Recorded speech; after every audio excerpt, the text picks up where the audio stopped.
since 1999. Every National Assembly will map out billions of naira intended for constitutional amendment, which of course they never had any intention of doing. All they wanted is just to railroad a process that enabled them to steal those monies and then take us back to square one. So rather than wasting our time, what they are trying to do, they basically should go back and fish out the 1963 Constitution, which was the latest constitution in the history of Nigeria that was signed onto by the people of Nigeria, the free indigenous people of Nigeria. Rather than having 4 regions, we already have 6 regions out of the Abacha's Constitutional Conference. So these 6 regions will become federating units in the new constitutional arrangement, with freedom to create their own state and provinces as they like, with the same physical provisions as the 1963 Constitution. Resource control by the federating units, 50%, 30% to the national port, and 20% to the federating the federal government. Now, the only other thing we may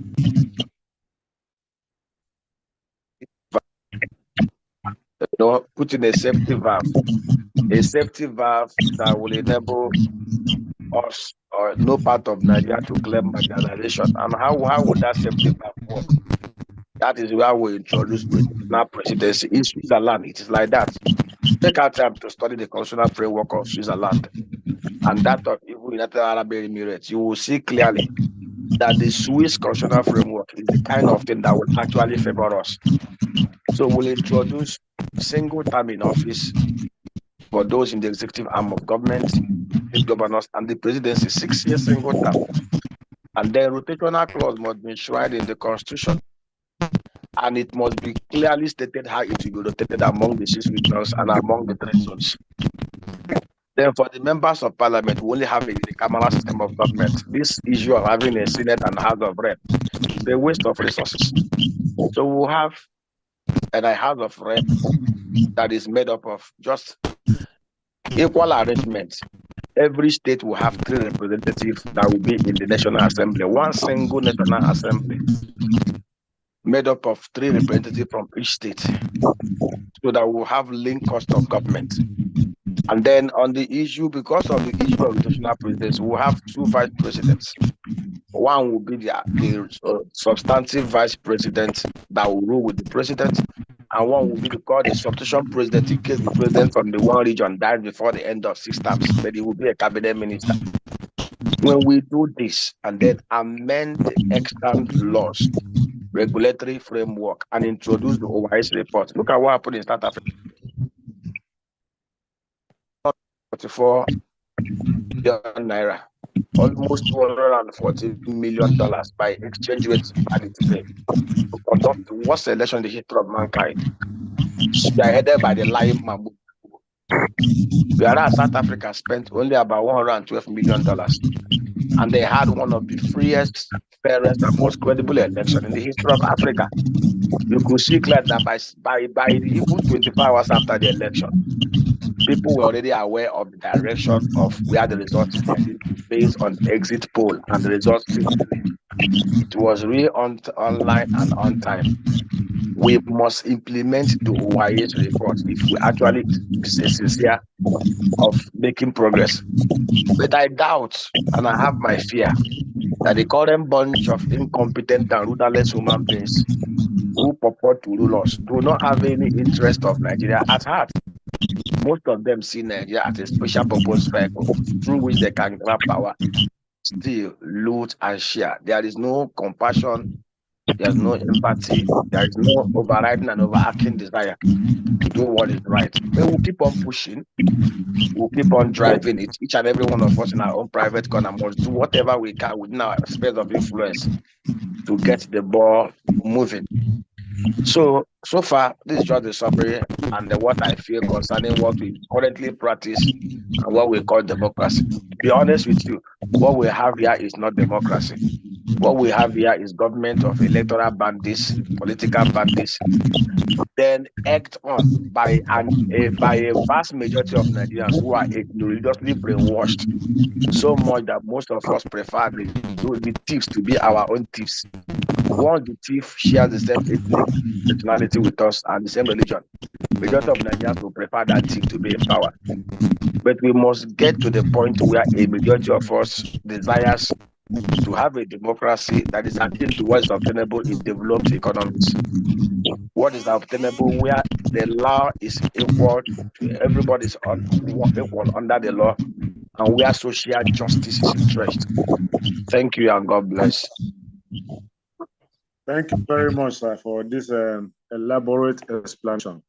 So tell us, sir, how well do you think that Nigeria has fared in this last 25 years under this democratic arrangement? The best years of Nigeria under this Fourth Republic was the years between 1999 to 2007, the Olusegun Obasanjo era. On a scale of 10, I will rate it 6.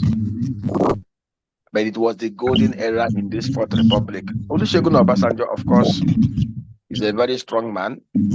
He had his own weakness and shortcoming, but he was one man nobody can dispute or doubt his love for Nigeria.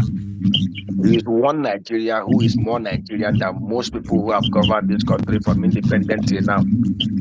Obasanjo, a man who is vastly detribalized. If there's anybody that qualifies to be attached to him, is Olusegun Obasanjo. He became president at a time Nigeria was a pariah nation. Both from the political front and economic front, Nigeria was massively hemorrhaging and decaying. When he became president, we had a foreign reserve of $5 billion, out of which $3.9 billion was already in Cuba. When he became president, Nigeria was a pariah nation, rejected and kicked away from the Committee of Sane Nations. When he became president, output of our crude oil was practically less than 1.6 million barrels a day. And the price of crude oil was about $17.34. Nigeria was heavily indebted to multilateral, bilateral funding agencies. We had a huge debt of about $32 billion that was practically unserviceable. And of course, Obasanjo was confronted with such. And if you watch, what did he do? He did not sit down to lament. First of all, he went to work, touring the whole nations of the world, begging for debt forgiveness and trying to persuade them that Nigeria has taken the bend and they should come and invest here. For the first 4 years of Obasanjo's government, crude oil never sold at any price above $27 per barrel. Go and check it. The first thing Obasanjo did was realizing that the greatest ingredient to building a good team or building a good nation is to have quality individuals with the right skill set, the right knowledge, the right sincerity and patriotism to be able to help him. He toured around the whole world, recruiting some of the best brains that Nigeria have then, from Okonjo-Iweala to Taminu to Charles Soludo to Obiaraeri. He gathered them and they went to build. Most of the institutions we have today was built by Obasanjo. At a time, the whole people were saying that telephony was not meant for the poor. Obasanjo opened up this space. Most of we are here now discussing on this Zoom meeting because of what legacy of Obasanjo. EFCC, the ICPC was Obasanjo's brainchild. Today's contributory pension fund regime was Obasanjo's brainchild. Most of development funding agencies arrangement was Obasanjo's brainchild. In fact, some of us were privileged to be in the team of professionals that were sent out of Nigeria to South America between 2004 to 2006 to study the models of Chile and some of Brazil. I was in the team of the 4 professionals that traveled to South America in 2006. And it was an eye-opening experience. And if not for what Obasanjo did, I don't even think we'll have democracy by now. We are still struggling and surviving by the reason of some of the institutions that he put in place, some of the reforms that he did.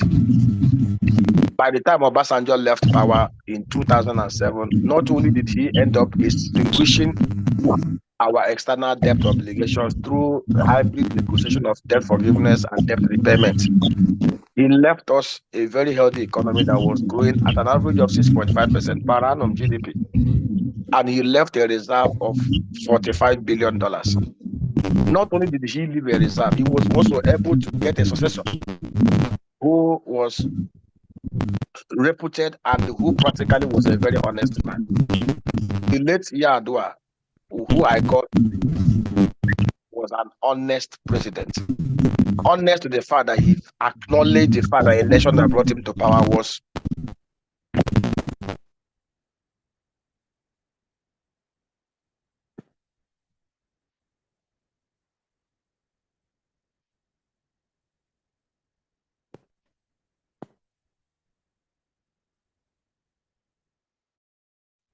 We are no longer hearing you, sir.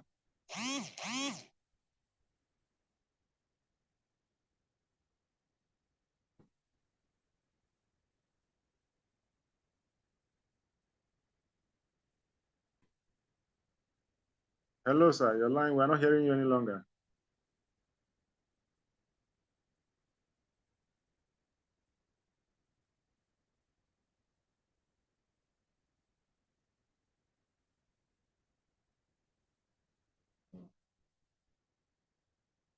I think our guest is having a network problem. Let's just wait for him to come on.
I guess he had a network issue.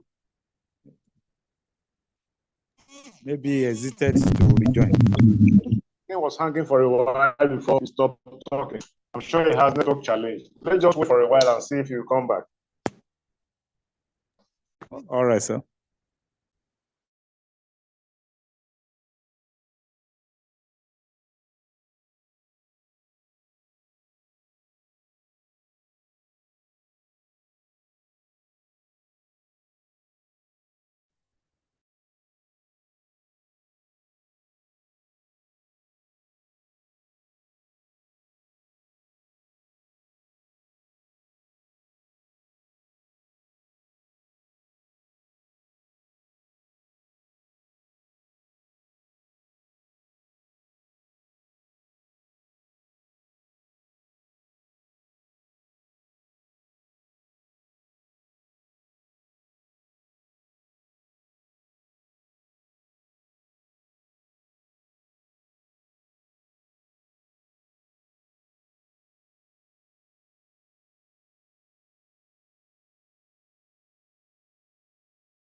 Oshola, can you try to get to him to see what the challenge is?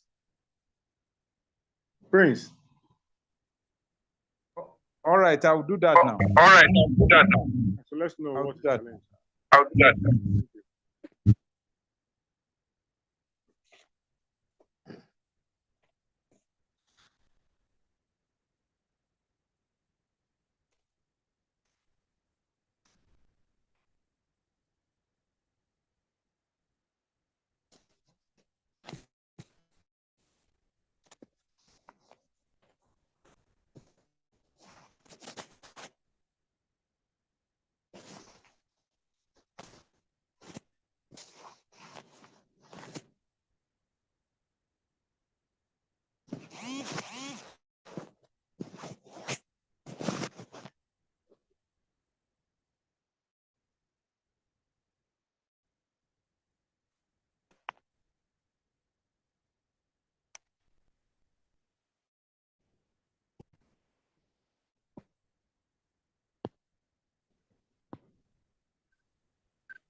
So we just spoke a minute ago. He will rejoin now. He said he was logged out. Okay, I'm back. He's back. All right, you're welcome, sir. Thank you. Yeah, you were talking on. Okay, can you guys hear me now? Yes, we can hear you. We can hear you, sir. Yes, sir. You were giving Yes, sir. Okay, good. So I was talking about my Yaba. So is he a going? No, go ahead. Can you hear me? Yes, we can hear you. Yes, for me, I can hear you. Okay, good. So I was talking about the good Yard and what he did to fix Nigeria. If not the fact that came knocking, I have no doubt in my mind that Yadua will have built up and taken us farther than where Obasanjo left us.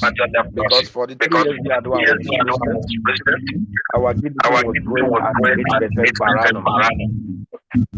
Unfortunately, Yadua died, and Jonathan, who I reckon was prepared for governance, took over from Yadua. And of course, Jonathan wasn't that careful, but he was a far cry from what Obasanjo and Yadua left behind. But there is nobody in Nigeria who was here between 1983 to 1985 with conscience that will have preferred the Muhammad Buhari to anybody among the circle of those that were just president in 2015. But unfortunately, most of the political class, being selfish, only supported him because he had 12 million votes. 12 million votes of major people that they refused to send to school, they refused to educate, they refused to enlighten. There is no enlightened mind who is literate in the real sense of literacy, not parading certificate, who understand what good governance is, that will have even thumbed his nose to Dr. Muhammadu Buhari or supported him. Some of us clearly saw where Nigeria was headed to if we made the mistake of electing Buhari or removing Buhari before. And of course, 8 years of Buhari took Nigeria 50 years back. And Nigeria has not recovered from it even till now. So, like I said, our best period was between 1995 and 2009. So, and of course, what had happened between 2009 till now has exposed great flaws in the 1999 Constitution and has also solidified the need for us to fix the foundation of this country and get anywhere to our huge potentials in the 1960s.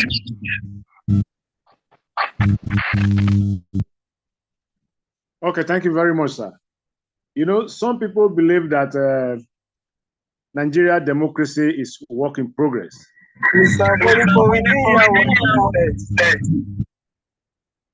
Come again, Lawrence, what did you say?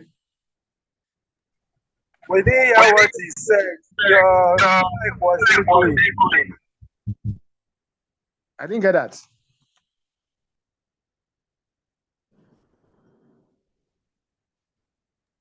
Pastor Lawrence.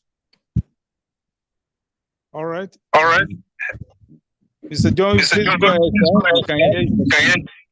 Okay, so I was saying that I was asking the doctor that in some school of thought, it is assumed that, or it is believed that Nigeria democracy is work in progress, and is going to get better as we get along. You know, I was just going to ask the doctor, do you believe in this school of thought? We don't have a democracy in the first instance. You know, it's an insult to democratic nations. For anybody to classify what we are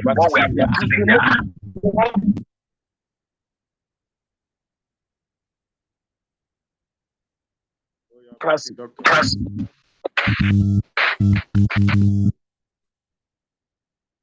Doctor, you are breaking. We can't hear you at all. What I tell you, the apt qualification political. Can you hear me now? Go ahead, I think it's better.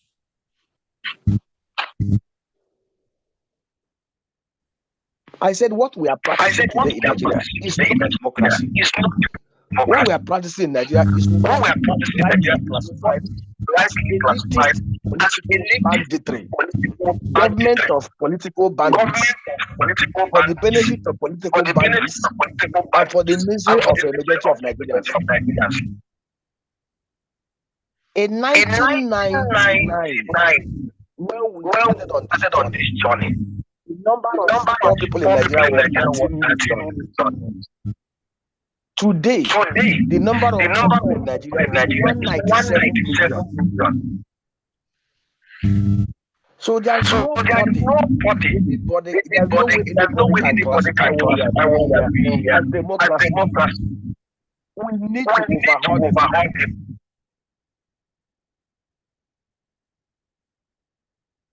If we are serious of actually doing democracy.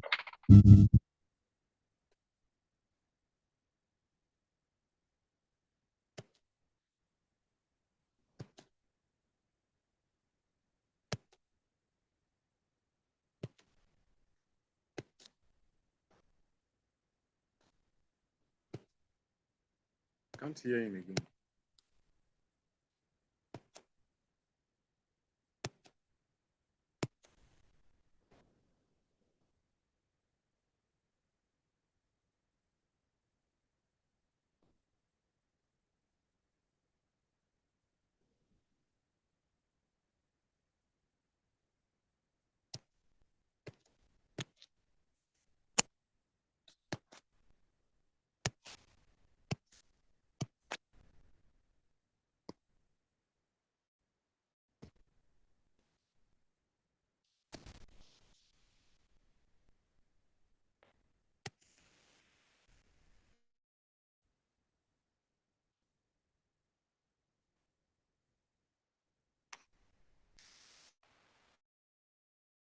Are you there?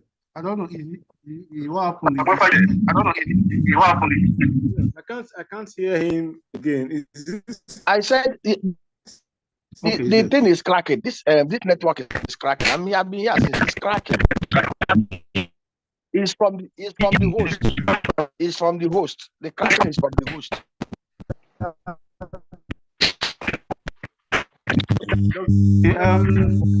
So let me and see what happens. Okay.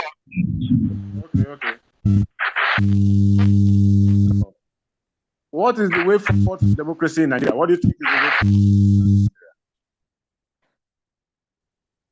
forward? Okay.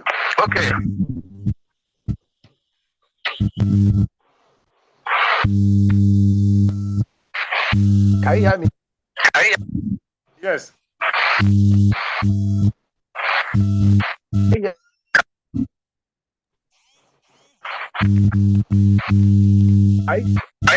Doctor, are you there?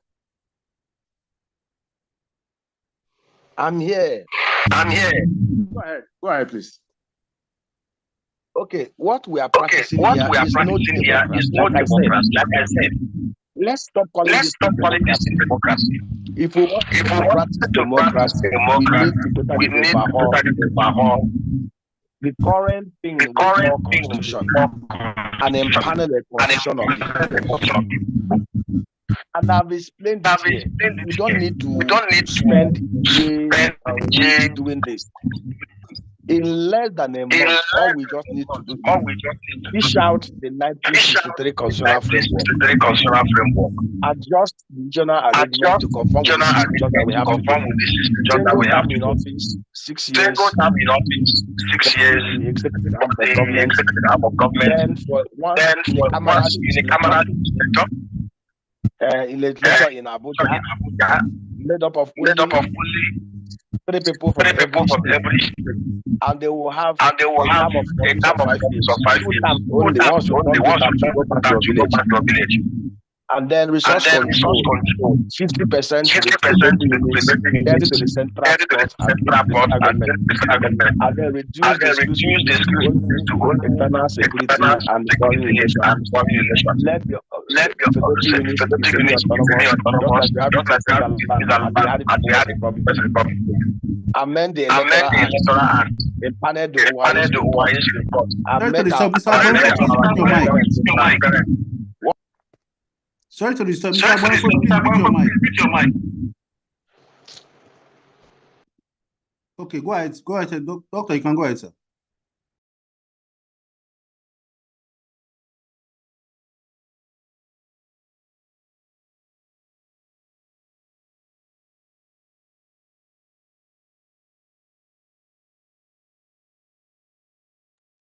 Doctor, you can go ahead, sir. I think your mic is muted.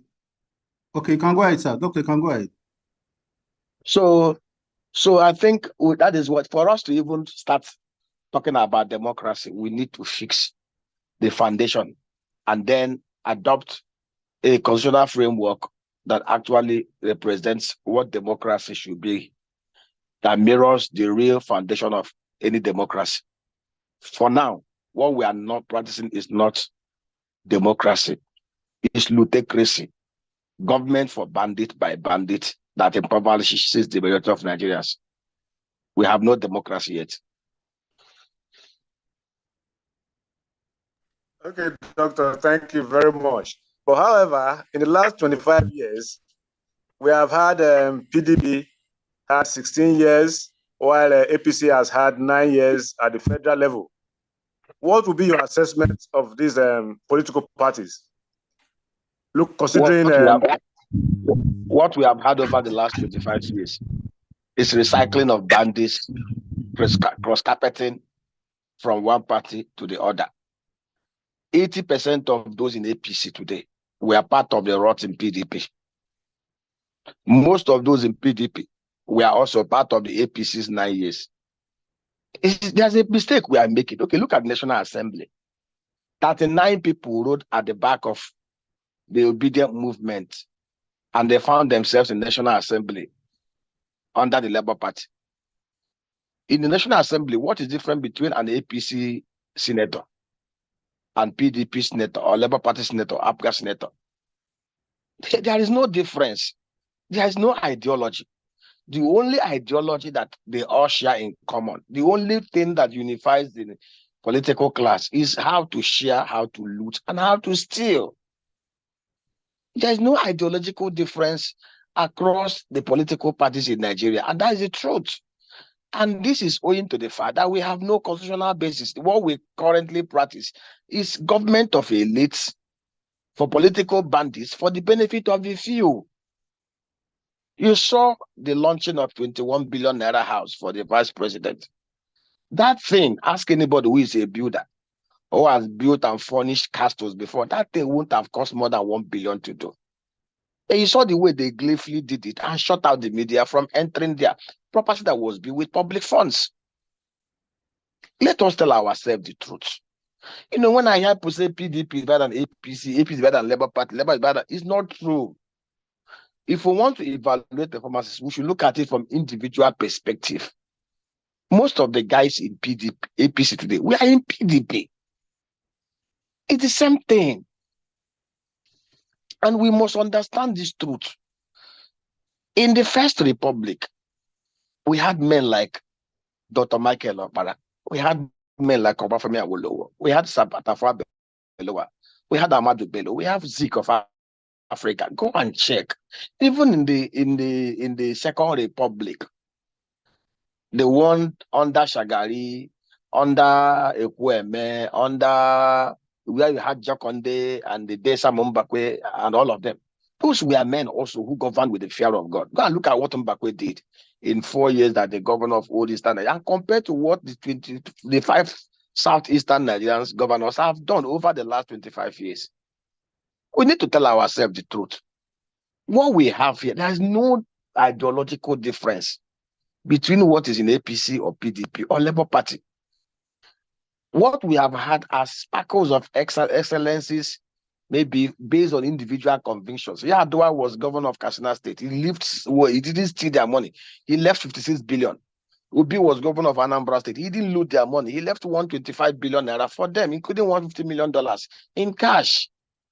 The rest of the other governors, what they did was they go there, loot, create holes, and walk away. Look at what's happening in Rivers State. Look at what's happening in Kaduna State. The truth is, and if we must tell ourselves, we need to first of all understand what the problem is, and sincerely and candidly, without looking at anybody's face, say the truth. 95% of the political class in the executive of government are corrupt. 95.5% of those in the assemblies, both state and federal, are corrupt.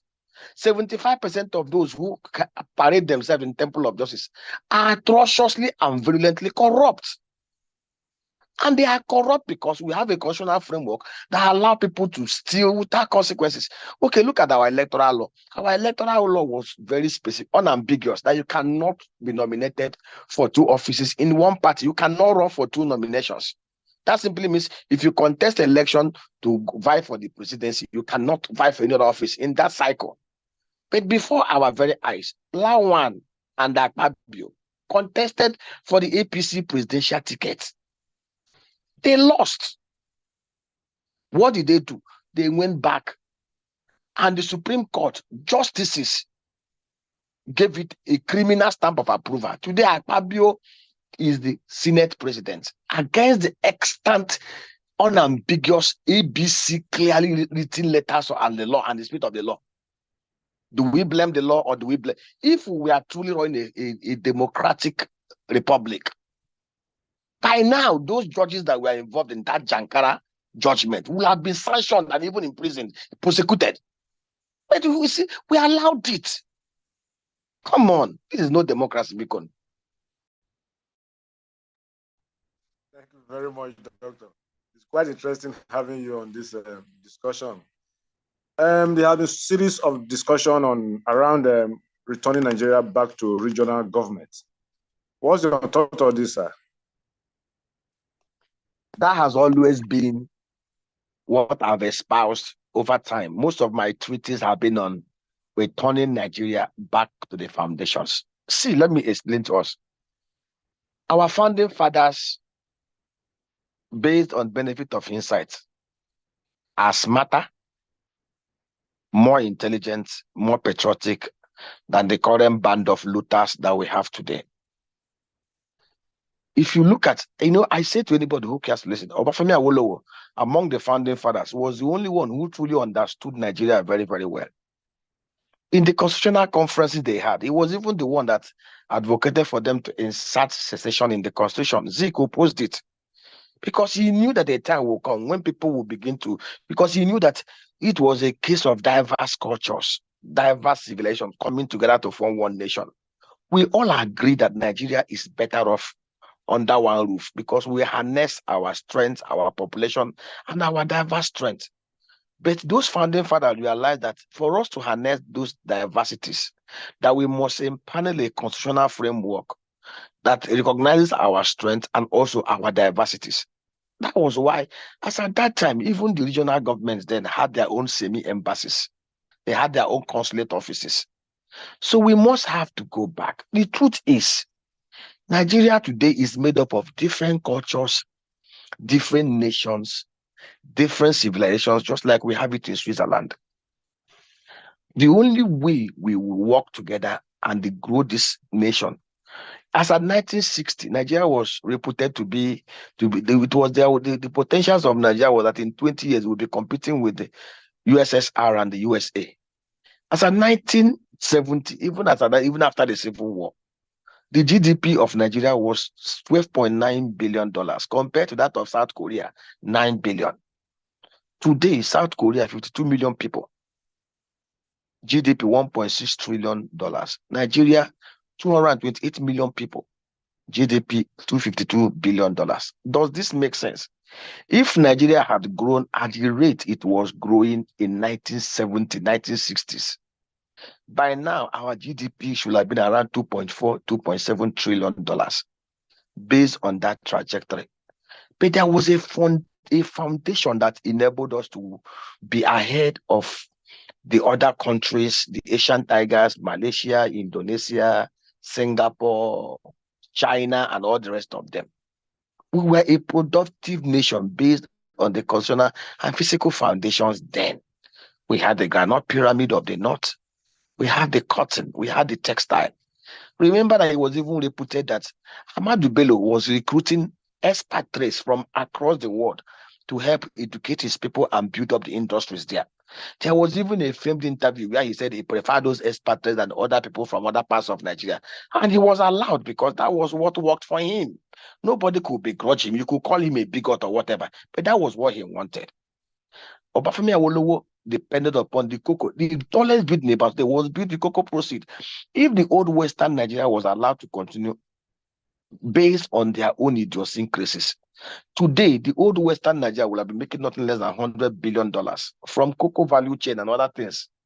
The old Eastern Nigeria was growing at an astronomical pace. They were the fastest region in the whole of the Commonwealth. Growing region. And in 7 years, a 39-year-old medical doctor working with the Leclerc Group, an American consultancy group, built 214-kilometer industrial belt. In fact, the first train line that was built in Nigeria was built to enable them convey coal and the palm oil proceeds from the hinterlands to Port Harcourt seaport. In fact, as of 1965, Nigeria controlled 45% of the whole global palm oil value chain. Today, that market is $72 billion sized. If the old Eastern economy had grown at the level it was growing, that economy would have been bigger than that of South Africa by far alone as a regional economy. And that is the truth. We've abandoned most of the productive base of Nigeria. And then we had a physical framework that allowed the best of us with the best mind to go to power. There was a time in Nigeria, the First Republic, parliamentarians were not hungry people who rigged themselves to power. In the parliament were men like Sir Louis Odimegwu, the wealthiest man in Africa then. He was chairman of 15 corporations. He did not loot his way or bribe his way to power. His people nominated him based on his pedigree. He was empowered to be able to harness and contribute his knowledge, his experiences into fashioning programs and laws and policies that will help us to build a better Nigeria. Today, a former DIG of police said something that struck me. In 2003, he said most of those that were in National Assembly with him were criminals, drug barons, 419ers who he arrested and prosecuted. And that is a lot of Nigeria today. All manner of criminals, all manner of conscienceless bandits have found themselves to power. They weren't driven by any passion. Michael Obara was a medical doctor. In fact, Michael did not loot so much that the old house, Likete house he left in Umuahia, was the only legacy he left for his family apart from his good name. That Abia State government had to contribute more to rebuild it for him. Today, local government chairman with bedroom slippers will enter power. He will buy mansions across the whole nations of the world with looted funds. And we see these things and we call it democracy. This is not democracy. This is armed robbery by the ballot and through the ballot, through the snatching of ballot. And we should call it by what it is. I have no respect or regard for any of the present political class. And they do this thing because most of us call them by honor of appellation. You can call it arrogance, you can call it whatever you want. There is 99% of the current political class. I will not stand up in a seat for any of them to sit down. And that is me. And when the average Nigerian gets to that level of understanding, I will begin to act towards it. This country will be reset.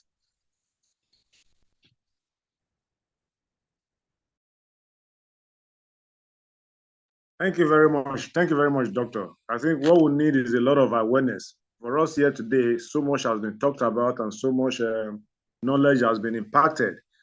As we begin to round up, I want to allow Mr. Ladipo Lushola to ask his question. His hand has been up. Mr. Lushola, please go ahead. Mr. Lushola, can you hear me? Please unmute your mic and ask your question. Yeah. All right. Thanks very much for yielding the mic, sir.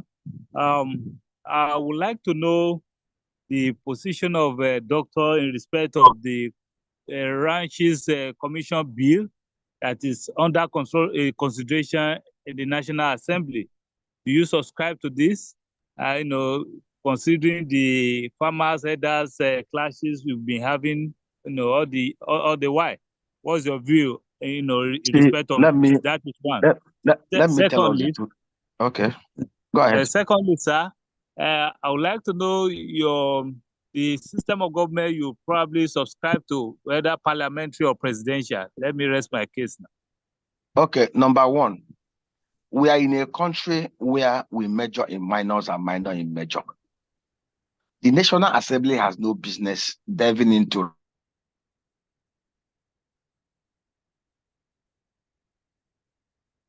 writing bills because of the 1999 Constitution and by the provisions of the Land Use Act. Land users are 100%, authority on land users are 100% bestowed on the governors. The governors control every inch of the land within their states. They determine who uses what for whatever purpose in their states. So based on the provisions of the 1999 Constitution, if the governors were proactive and they are sincere and determined to do the right things, there's no way any state will have even allowed open grazing to happen in there. If I'm a governor, when I become a governor, because one day I'll be governor of Imo State, the first thing I will do, see, it's not just enough to just impanel laws to do ranching without any particular step. Let me explain to you what is happening here. Israel and Netherlands are example of two nations that understand what it means to sweat value from the dairy products. Netherlands has a landmass of 41,000 square kilometers. The arable landmass in Netherlands is about 2 million hectares or less. Practically all the states in Nigeria, apart from Lagos State, has more arable landmass than Netherlands. All the states in Nigeria minus none.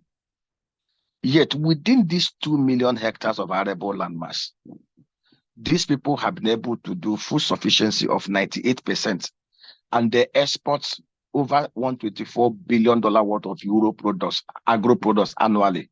They are the second biggest exporter of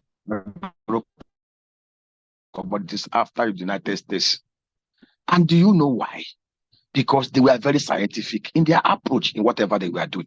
I'll give you an example. In Netherlands, they have 1.6 million cows scattered in 18,360 dairy centers. Annually, they export over $11 billion worth of dairy product, milk and cheese. They export $11 billion worth of beef. And they do a lot of other things from that sector. We don't need the federal government of Nigeria to if the governors are sincere. I was privileged to work with the third biggest rancher in Nigeria, G National Ranch. His name is Chief Kofi Udara. He's an enlightened Nigerian. Apart from having a ranch, he also had a tannery center where he was processing the leather and selling to the likes of Prada, Gucci, and most of these global leather producers. Today, now he's even producing a lot of leather products from bag to shoes. He had gone the whole value chain. And what was the arrangement? I started from the Southeast, where I come from, and which any other state can replicate. An average cow, if you go to Netherlands, the American cows does about 20 liters per day. In Israel, which is mostly desert, in fact, in the Negev region of Israel, most of their ranches are air-conditioned. Their cows, they take care of it as a good business. They pay for it. The American cows, Israel is the only place where you have cows that eat up to 40 to 60 liters of milk a day. and they are making so much money from it. Please Google this and fact check me. I came up with a proposal that was supposed to be PPP framework, because you cannot just ban open grazing without doing the right things. And what was it? In the Southeast, we have 95 local government areas. And I came up with an idea. In every local government area, in the Southeast, lands are communally owned, because it's the smallest region in Nigeria in terms of land mass, 28,000 hectares, a square kilometer of land, which is 2.8 million hectares. I came up with a novel idea with the Israelis, elsmed. They are one of the biggest, they are a conglomerate, they're into ranching, they're into medical equipment.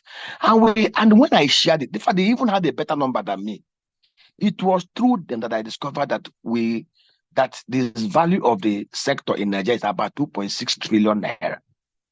Outside Lagos, this only region that consumes the most in terms of meat and dairy are the Southeastern region. And we had an understanding on how we can start. I also shared that idea with Northern governors when I had a forum with them in 2019. And what was the idea? An average cow that weighs about 1,000 pounds eats food value of 75% of its body mass in a month. So in a land mass of 600 to 1,000 hectares, you can actually rear 10,000 cows, 9,000 milking cows, and 1,000 bulls in every local government area, set up in clusters. In those clusters, you will have about 700 hectares of sorghum and maize orchards. You will use the animal poo to produce power and organic fertilizer and the CNG, methane, and then use the stock of the cow, of the corn, to prepare food and silage for the cow, while also producing enough maize, both for human consumption and animal consumption. We ran the numbers. It was massive. And then in those clusters, the communities is going to be a mission community, diaspora, private, public partnership arrangement to assuage the fears of the community that their land is going to be taken for Ruga, because that is the fear of most in the South.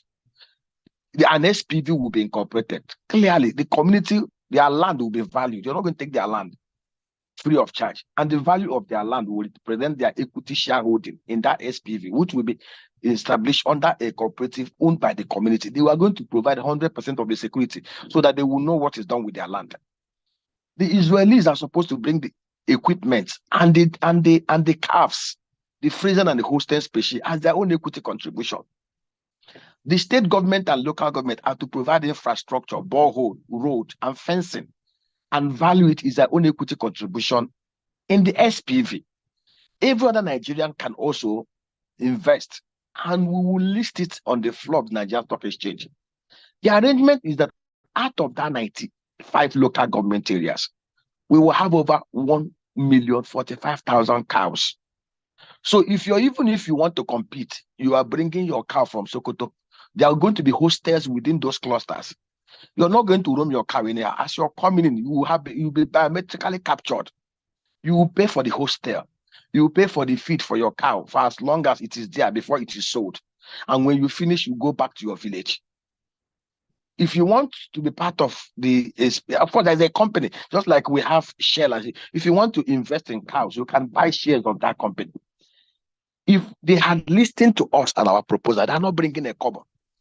By now, in the southeast of Nigeria, we'll have had dairy centers in 95 locations that will be able to do about 7.6 million liters of milk every year, able to do about 400,000 tons of cheese and milk butters. From that sectoral allocation alone, we'll have been able to do about $4.6 to $7 billion annually. The same thing in the north. I created for them, I said, clusters. They will have 2,500 clusters.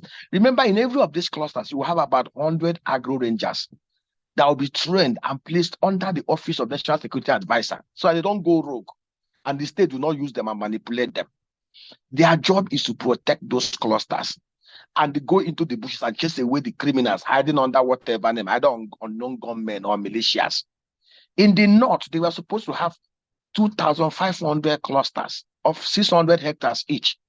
There, they will, apart from intercropping the maize, they will do date palm plantations. The northern part of Nigeria is the only place where date grows in the wild and fruits twice in a year. Saudi Arabia in 2006 understood the importance of this, and they did the same thing. From 2006 to 2022, they've been able to create about $2 billion wealth and have agro-pastoral arrangements in those arrangements. So the plan was, in the north alone, they will have 2,500 clusters, and they will have over 35,000 agro rangers that will be properly equipped. By now, wouldn't they be having Boko Haram or ISWAP or bandits disturbing them? Even this Tafi Buji that is disturbing them will have been wiped out by the local people. That sector alone will have given, from the dairy alone, we will have about 13.5 million cows in the north, just like we have in Netherlands. The same milking cows and bull cows will have even been producing halal compliant beef that will sell to the Middle East. From that sector alone, we will be having about 24 billion from dead fruit value chain. We will have about $3.4 billion from the legume maize value chain. We have about $52 billion from the dairy centers in that place. That is annual $109 billion economy, creating over 10 million jobs, having insecurity cleared and cut down. But the truth is, these guys are not listening. All these things that are in chasing shadows, the governors have the empowerment by law to set up these clusters, working with the support of the federal government, ban open grazing, create alternative avenues that will create wealth and prosperity. Anybody you see still supporting nomadic herdsmen in Nigeria is a wicked man. It's either they have ulterior objective, or they don't even wish these poor people that are being destroyed every day, allowing them either from their cows being roasted or being beaten by snakes in the bush or whatever. So, my brother, and that is it. On the structure of governments that we want in Nigeria, we need the Swiss presidential system of government suits Nigeria very, very well. Do you see what's happening in Switzerland? 8.8 million people, GDP of $880 billion. In fact, the Swiss capital market, the pension fund market, is $1.3 trillion because they adopted a framework. Let me tell you, if we adopt the 1963 constitutional framework with the slight modification, go and mark it somewhere, by 2036, Nigeria will be among the top 6-7 biggest economies in the whole world. And these guys need to understand this truth. Grabbing power and not knowing what to do with power is the major problem of Nigeria. Most of us must learn to think legacy, think the next generation rather than our pockets. Thank you.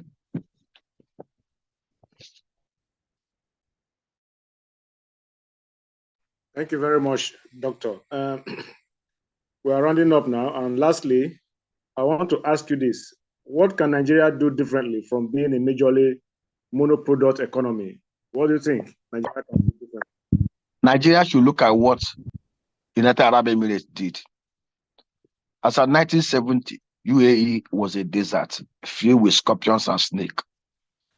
They utilized their oil and gas resources as their working capital and used the revenue to diversify their economy. Today, oil contributes only 2% of their GDP. The same thing with Brazil. Brazil has oil reserve of just 15.5 billion barrels. Today, Brazil economy, go and look at their economy. Oil does not even contribute up to 10% of their GDP and foreign exchange earning. Nigeria must do the same thing. Before the advent of the crude oil at Olobre, Nigeria was growing faster than any other country in the whole of the Commonwealth. Oil has actually ended up being a cost to Nigeria because every of the nation's constituent units have abandoned their latent resources and pursued the treco from the other resources. Currently, we have a 37 billion barrel reserve. We can actually go to 42 billion barrels. And that's why we beg the federal government of Nigeria. Look at what Aramco did. Look at what Petrobras did. Look at Saudi Arabia. Saudi Arabia does about 10 million barrels of crude every day. But look at their revenue. In 2003, Saudi Arabia generated over $454 billion from non-oil as revenue. How many people are there in Saudi Arabia? We should see oil as our working capital, then use the working capital to diversify this economy. I say to anybody who cares to listen, Nigeria is one country that can generate nothing less than $350 billion from non-oil revenue. From the blue economy alone, we can do about $37 billion annually. See, some of us have sat down to research these things.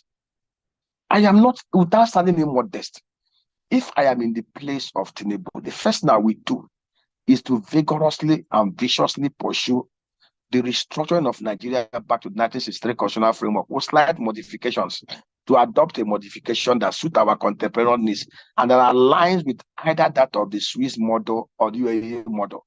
Let religions breathe. If we had that kind of government, the banditry in Zamfara will have ended, because the people will know that if they don't control their gold and allow criminals to be making it, that poverty will kill them. They will rally around to protect themselves. Every region will look inward to develop the latent potentials in those regions. And all these things, okay, look at Kano. I traveled to Dubai one time. In some part of Dubai, they allow alcohol, but they use taxation to deprive you of drinking it.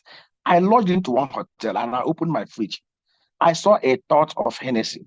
How much was it? $140. By the time I converted $140 to Naira, nobody advised me not to look away from that fridge.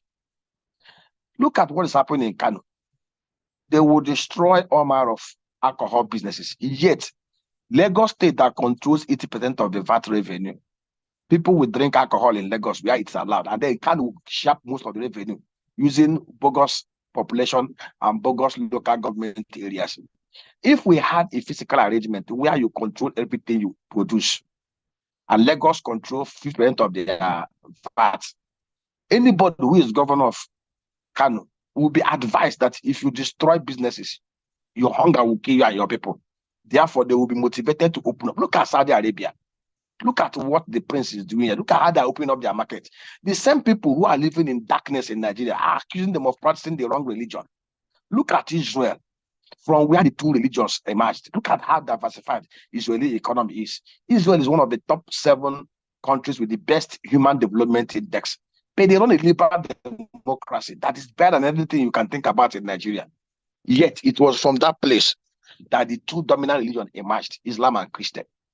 We are practicing a kind of quasi-unitary wicked system of government that is destructive to each and every one of us. And the earlier we come to this understanding and do a roundabout turn and adopt what works for us, the better for each and every one of us. And that is the truth. Okay, thank you very much, Doctor. It has been wonderful having you on our platform this afternoon. While the conversation was going on, somebody made a comment on the window, and he said, "Doctor, your idea is elitist. As such, this governor will feel threatened and will not buy anything too elitist. Will not fly with these guys." I think that is where we really are in this country. They don't want to hear the truth. They don't want to be told the truth. I don't know what he means by elitist. I've enunciated here has to do with, I call it the MCDPP framework. I say it, in security, you must have to hand it over to the communities to protect the communities. In production, you must take it back to the communities. So I don't understand what you mean by elitist. If a government that involves the people is elitist, I don't understand what he means. That simply means it's either I don't understand what the word elite means, or there is another meaning of elite in its own definition. Everything I have enunciated here has to do with handing over power, handing over productivity, handing over security back to the grassroots, back to the hinterland, back to the people. I don't think it's elitist. And that was not what we had in 1996. Thank you, Doctor. I think what we have to do is to keep talking and hoping that someday we'll get it right. I want to especially thank you for finding time to be with us this afternoon. I want to also thank everybody that has been part of this discussion program today. Thank you, and right for me. Thank you, my brother.